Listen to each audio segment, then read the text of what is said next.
അതിൻ്റെ അകത്ത് ഇന്നത്തെ ജനറൽ ബോഡിയിൽ ഒരുപാട് കാര്യങ്ങൾ സംസാരിക്കാനും ഒരുപാട് അംഗങ്ങൾക്ക് അവരുടേതായിട്ടുള്ള പേഴ്സണൽ പരാതികൾ ഉണ്ടായിട്ടുണ്ട്. ഈ സംഘടനയെ കൊണ്ട് ഉണ്ടായിട്ടുള്ള പരാതികളുണ്ട്. എങ്ങനെയാണ് ഈ സംഘടന മുന്നോട്ട് പോകേണ്ടതെന്നുള്ള കുറിച്ച് പരാതികളുണ്ട്. അത്തരത്തിലുള്ള എല്ലാ പരാതികളും പരിഹരിക്കാനും പറയാനും പറ്റുന്ന ഒരു വേദിയാണ് ജനറൽ ബോഡി. അപ്പൊ അതിന്റെ ഭാഗമായിട്ട് ഒരുപാട് പരാതികൾ വന്നു, ഒരുപാട് കാര്യങ്ങൾ വന്നു, ഒരുപാട് അലിഗേഷൻസ് വന്നു. ആ അലിഗേഷൻസിന്റെ ഭാഗമായിട്ട് വന്ന ഒരു മൊമെന്റിൽ ശ്വേത ചേച്ചി കുറച്ചൊരു ഇമോഷണൽ ബ്രേക്ക്ഔട്ട് ആയിട്ടാണ് ഒരു തീരുമാനം എടുത്തത്. അപ്പൊ അതൊരു സ്ഥിരമായിട്ടുണ്ടാകുന്ന ഒരു തീരുമാനമാണെന്ന് ഞങ്ങൾ കരുതുന്നില്ല. ഇന്നത്തെ ഒരു ഇമോഷണൽ ബ്രേക്കിൽ എടുത്തൊരു തീരുമാനമായിട്ട് ഞാൻ കരുതുന്നു. അത് സ്വാഭാവികമായിട്ടും അമ്മയിൽ ഉള്ള ആളുകളൊക്കെ തന്നെ അത്തരത്തിലുള്ള പിണക്കങ്ങൾ ഉണ്ടായാലൊക്കെ തന്നെ തിരിച്ചു വരാൻ വേണ്ടിയിട്ടുള്ള ഒരു സാഹചര്യമാണ് എപ്പോഴും അമ്മയെ സംബന്ധിച്ച് ഒരുക്കാറുള്ളത്. ഇന്ന് ഒരുപാട് കാര്യങ്ങൾ ചർച്ച ചെയ്തു. ഇനി മുന്നോട്ട് എങ്ങനെ ഈ സംഘടനയെ കൊണ്ടുപോകണം എന്നുള്ള ചർച്ച ചെയ്തു. അപ്പൊ അതിന്റെ ഭാഗമായിട്ടാണ് ഇനി വരുമ്പോൾ ഒരു പുതിയൊരു അഡ്വോക് കമ്മിറ്റി എന്ന രീതിയിൽ വരട്ടെ എന്ന് തീരുമാനിച്ചു. അപ്പൊ കുറെ ആളുകൾ ചർച്ച ചെയ്തു, കുറെ പേരുകൾ ചർച്ച ചെയ്തു.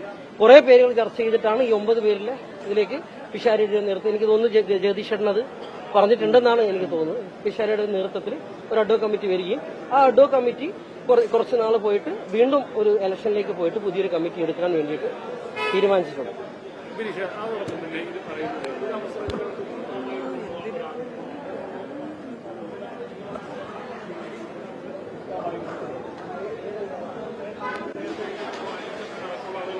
അല്ല, അത് ഈ പറയുന്ന കുറെ പേര് അങ്ങനെ പറഞ്ഞിട്ടുണ്ട്, കുറെ പേര് തിരിച്ചും അഭിപ്രായം പറഞ്ഞിട്ടുണ്ട്. അപ്പം രണ്ട് രീതിയിലുള്ള അഭിപ്രായം വന്നതുകൊണ്ടാണ് അതൊരു ഈ കമ്മിറ്റി മാറട്ടെ, പുതിയൊരു അഡ്വോക് കമ്മിറ്റി വരട്ടെ എന്നൊരു പൊതു തീരുമാനത്തിലേക്ക് എത്തിയത്. ആ പൊതു തീരുമാനത്തിന്റെ ഭാഗമായിട്ടാണ് ഈ ഒരു അഡ്വോക് കമ്മിറ്റി ഇപ്പോ തീരുമാനിച്ചിട്ടുള്ളത്. അതൊരു ഷോർട്ട് ടേമിലേക്കുള്ള ഒരു തീരുമാനമാണ്.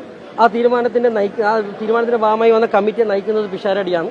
പക്ഷെ വളരെ ഏബിൾ ആയിട്ടുള്ള ഒരാളാണ്. ഗണേശ് ചേട്ടൻ ഉൾപ്പെടെയുള്ള ആളുകൾ, ഷാജോണിനെ പോലുള്ള ആളുകൾ, കൃഷ്ണപ്രവേനെയും ജയവിചന്ദ്രനെ പോലുള്ള വനിതകൾ ഒക്കെയുള്ള ഒരു കമ്മിറ്റിയാണ്. അപ്പോൾ അവരത് അഡ്വോക് കമ്മിറ്റി വന്നിട്ട് പുതിയൊരു കമ്മിറ്റിയെ തിരഞ്ഞെടുക്കാൻ പറ്റുന്ന രീതിയിലേക്ക് ഇലക്ഷൻ പ്രോസസ്സ് വരെ ഈ കമ്മിറ്റി തുടരും എന്നുള്ളതാണ് തീരുമാനിച്ചിട്ടുള്ളത്.